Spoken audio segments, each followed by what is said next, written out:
Fitzy and Whipper with Kate Ritchie podcast. Here's one getting around on social media I wanted to play for you this morning. I want you to ask yourself the question, what would you do in this situation? A lady has gone on TikTok and described a situation she found herself in and what she's decided to do. Have a listen. I'm a little bit upset this morning. My partner had an accident on his scooter. He called me, had to take him to the hospital, and then I discovered I had to get something off his phone. Then I discovered he's got a Tinder app. Only to discover that he's been talking to 20 women, talking to them on Snapchat as well. So then when I confronted him, he said, it's not cheating because I didn't want to meet up with any of them. I just wanted to make friends. The result is she's left him. Of course. Well, Gone. Yeah, but aren't there other apps for making friends? Of course. Like you can Facebook? find Instagram? or just going out or joining a cycling club. Yeah. MySpace. I mean, I still find a lot of friends on MySpace. The comments underneath were unbelievable. My husband did the same. He's gone. He's riding a scooter. He's not your boyfriend. That's your girlfriend. Bye-bye. That was no accident. Relationship is over. Don't look back. That accident sounds like karma. Shame it wasn't a bus. People are blowing up about this guy. I agree. Even if your partner Hell yes. has the Tinder app still on their phone, I don't care how long.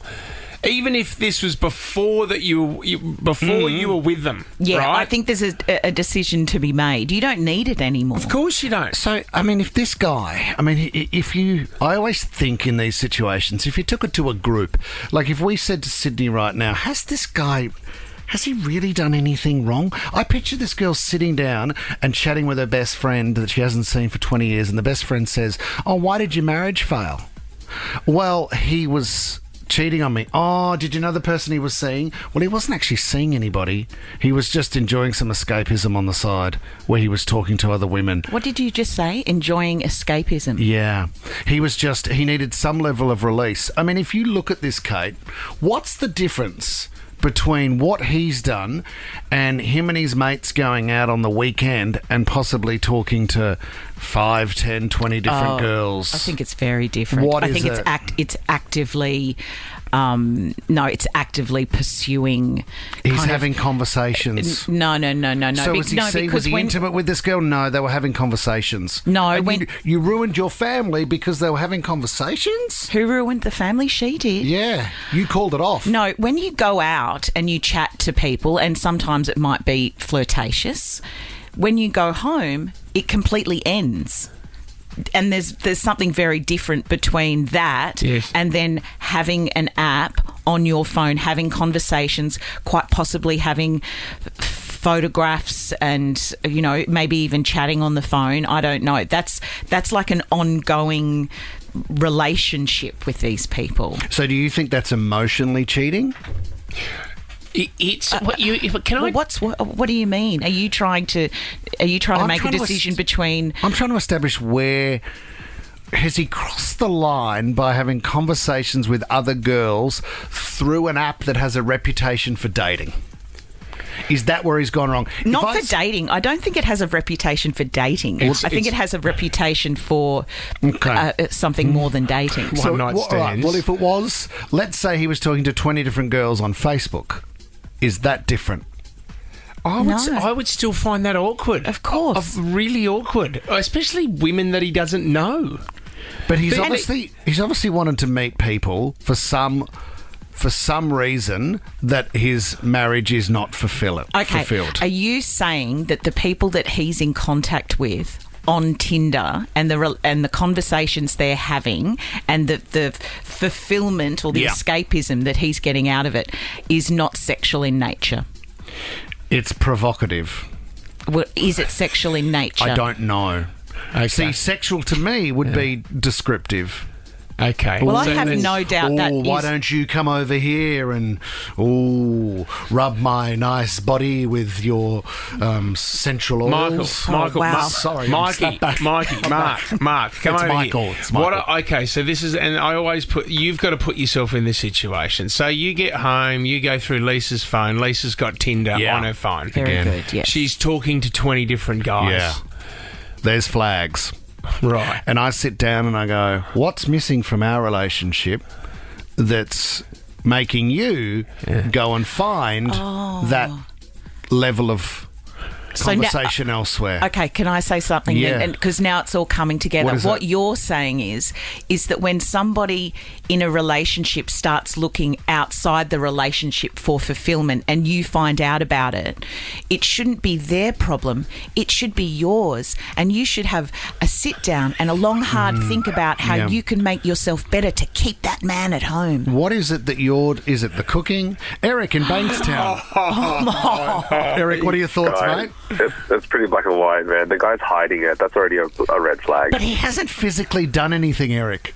But he hasn't openly disclosed it to her either, bro. Yeah. There you go. That's actually a very good point, Eric. If it It's a was secret. Yeah, it's a secret. There's So the fact that the you're hiding issue. it, you know something's wrong. No, but Eric, he's not going to come out and say, hey, honey, just by the way, I'm going to start chatting to some people on a dating app. He's not going to do that.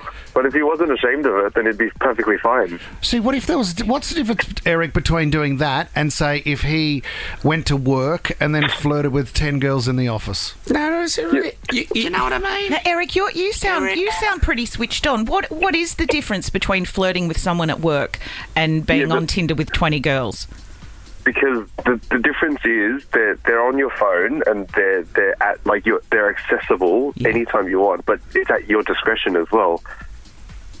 Eric, do you think there's a difference between the need for back and forth, like conversation with these girls? Do you think there's a difference between that and just looking at girls online?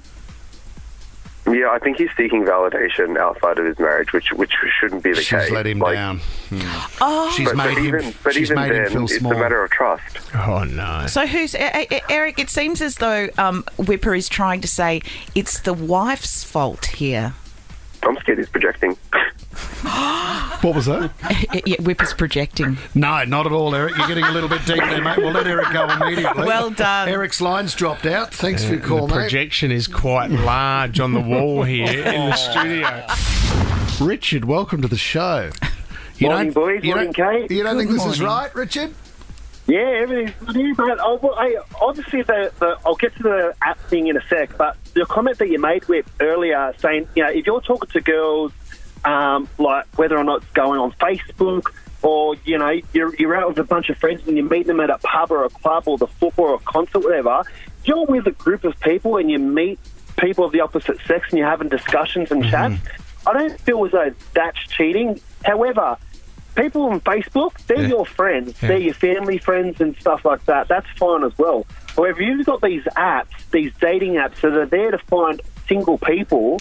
You're putting yourself out there to meet these single people for one purpose. Yeah, and it's one-on-one. That's the point you're making too, isn't it? When you're out and about, 100%. you're in a group, it's out in public perhaps, whereas when you're sitting on the toilet scrolling through Tinder, which I would imagine that's where men have that's their private time. Okay. That's very right. different. Richard, Because I can guarantee that guy is definitely not using that app and talking to those people while he's sitting on the couch next to his partner. It's well definitely said, all in Well said, private. He's Richard. hiding it. Yeah. It's cheating. yeah, King interesting, Richard. So you'd think that cheating can be non-physical or just emotional? Yeah, well, that's how you get the relationship to start off with. Like, it's all to do with emotional connection. Like, you form a bond with someone and, that bondage can then turn into intimacy. Bondage? Right? No one's talking Well, you about didn't go from bondage. chatting to Well, that's- bondage, Richard. Well, there's another app for that I've found, which is really good. I'm talking to 20 people as we speak. that's It's so fine. It's so fine. You're just talking to them. From your swing. Jerry from Jordan Springs. What do you think, Jerry? Oh, I don't know the last time I got on an app and swiped left or right to find a friend. This loser needs to go down to the skate park with his scooter to find friends. Same thing, Jerry. If you've got some level of interaction, you're enjoying the company of that person, you would suggest the apps are even safer because there's no face-to-face or physical contact. Oh, it's You're trying to safer. trigger us. See, it is so ridiculous to think, because Tinder is just a swiping, and that's where it's like you're looking at someone's physical attributes. Yeah, but to determine if you like them or not, to have a conversation. Is there an actual, like, an app where you can find friends where you just look at their face and go, go, oh, that guy looks like he'll be a good friend. Yeah, he'd be friendly. He'd be great I conversation. don't think so. I'd look forward- And what are the stats on when you go onto these profiles? You know how sometimes you can opt not to put a photograph up? Yep. Yes. How many swipes or likes or whatever do you think do those people get as opposed to the guy sitting on a tiger? Or imagine in your bio just writing, I'm Yeah. only on here to find make friends. Delete. And no animal was made in the taking of this heard in the taking of this photo. Maria, in the North Rocks, whose side are you on here, Maria? Definitely on the ladies' side. So nobody agrees that this guy's done nothing wrong by having some sort of escapism through an online app. Well, that's all she knows about. Who knows what else is going on? Who knows what's already been going on? Yeah, And maybe it's just the thin edge of the wedge. yeah, the so- tip of the iceberg. Yes, the they thin edge say. of the wedge. Hey, Maria, have you ever been cheated on? Yes. What happened? By a serial one that used to connect with all sorts of people. And how would he Same do it? sort of thing. Same sort of thing. He'd be on Facebook looking up people, or he actually went to a radio station's one saying, "Am I hot or not?" And used the photo of him in his suit when we got married. Sorry as his- about that. Oh, and just cut you out. Yeah. What a Oh, well, it's the best thing he could have done, but yeah. Maria, would you like to do traffic dating? Have you found anybody else? Are you single at the moment? Oh no, I've found someone now who's fantastic. So Okay, well, he's on traffic dating next week. Don't say. Sorry, His Maria. wedding suit. He hasn't changed, Maria. Fitzy and Whipper with Kate Ritchie is a Nova podcast. For more great comedy shows like this, head to novapodcast.com.au.